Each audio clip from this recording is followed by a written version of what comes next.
नमस्कार।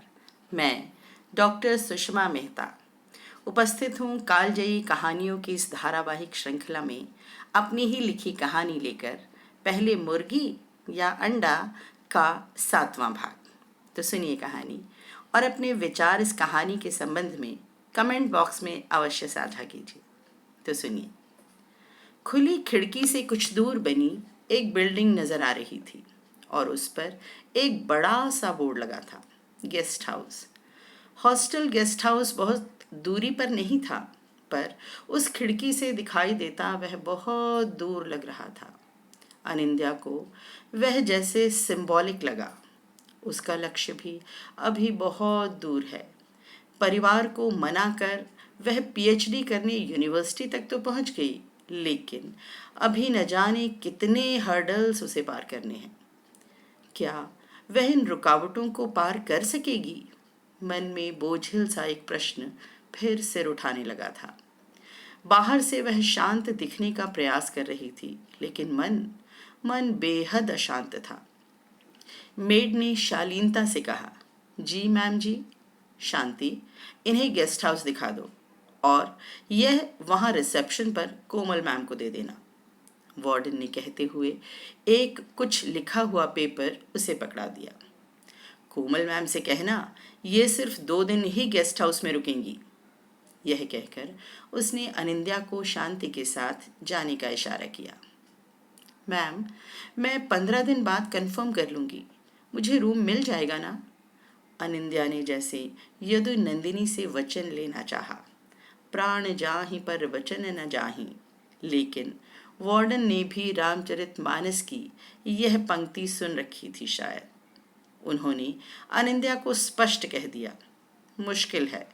MBA, computer, psycho जैसे courses के लिए बहुत सी एप्लीकेशंस हैं हॉस्टल रिक्वायरमेंट के लिए। बेहतर होगा अनिंद्या, तुम रहने के लिए कोई और ऑप्शन ढूंढ लो। यू मे लीव नाउ, यदुनंदिनी ने कहा। फिर सामने रखा रजिस्टर उठा लिया। बुझे मन से अनिंद्या कमरे से बाहर निकल आई। खूबसूरत से बगीचे के बीच बने पगडंडी जैसे रास्ते पर अनिंद्या शांति के पीछे पीछे चल पड़ी। अगर सब कुछ ठीक होता तो वह अब तक यहाँ की नेचर ब्यूटी की 50 पिक्स खींचकर फेसबुक पर अपलोड कर चुकी होती। दूर एक और लाइन से खड़े अपलक आसमान को ताकते देवदार के ऊंचे ऊंचे पेड़, पगडंडी नुमा रास्ते के दोनों तरफ खूबसूरती से कटी छोटी छोटी झाड़ियाँ, उन्हीं के बीच बीच में हाय बिस्कस की झाड़ियाँ जो वाइट और मेजेंटा फूलों से लदी हुई थी। पर अनिंद्या का ध्यान उन पर गया तक नहीं। सचमुच बोझिल मन कहाँ दे पाता है छोटी छोटी खुशियों की पल। अनिंद्या के मन में विचारों का झंझावात सा चल रहा था। 2 दिनों में क्या हो जाएगा? यहाँ रहने का क्या करेगी? हॉस्टल जैसी सिक्योर ठीक ठाक सी अकोमोडेशन कहाँ मिलेगी उसे? अंजलि ने कहा तो है कि पेइंग गेस्ट अकोमोडेशन अच्छी है, पर ऐसे बिना जाने बूझे किसी के घर पर कैसे रहा जा सकता है? और अंजलि पर ही ट्रस्ट कैसे कर ले? अभी उसे वह जानती ही कितना है। उस पर खर्चा कितना होगा, किराया कितना होगा? क्या प्रोफेसर श्रीवास्तव सर से बात करें? वार्डन का एटीट्यूड तो वह देख चुकी है। अगर श्रीवास्तव सर के इन्फ्लुएंस से उसे हॉस्टल रूम मिल भी गया तो कहीं वार्डन चिढ़ न जाए, उसे फिर परेशान न करे। क्या करे वह?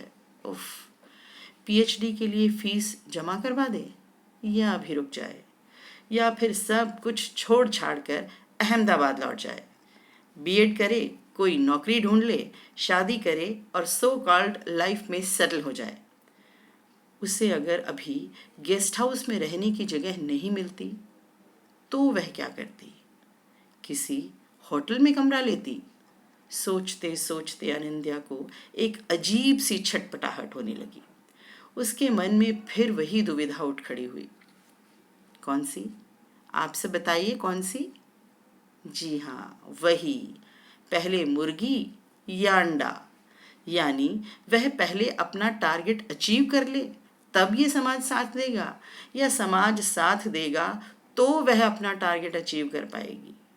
इसी उधेड़बुन में वह कब गेस्ट हाउस पहुंच गई उसे पता ही नहीं चला। शांति ने रिसेप्शन पर खड़ी कोमल मैम से क्या कहा, कब रूम की चाबी ली और कब रूम खोल दिया, उसे कुछ याद नहीं। वह तो नींद से तब जागी जब शांति ने उससे कहा, बिटिया ये है तुम्हारा कमरा। अनिंद्या बोली, अच्छा अच्छा, थैंक यू आंटी, उसने शांति से कहा, और शांति मुस्कुराकर उसे चाबी थमाकर चली गई। अनिंद्या ने अपना बैग और पर्स एक ओर लगी टेबल पर रखा और बिछे हुए पलंग पर लेट गई। लगातार सोचते सोचते उसके सिर में दर्द होने लगा था। इस समय उसे एक कप चाय की जबरदस्त इच्छा हो रही थी, पर यहाँ कहाँ ढूंढे वह। नींद कुछ देर के लिए ही सही, पर हर प्रॉब्लम का सफलतम सॉल्यूशन है।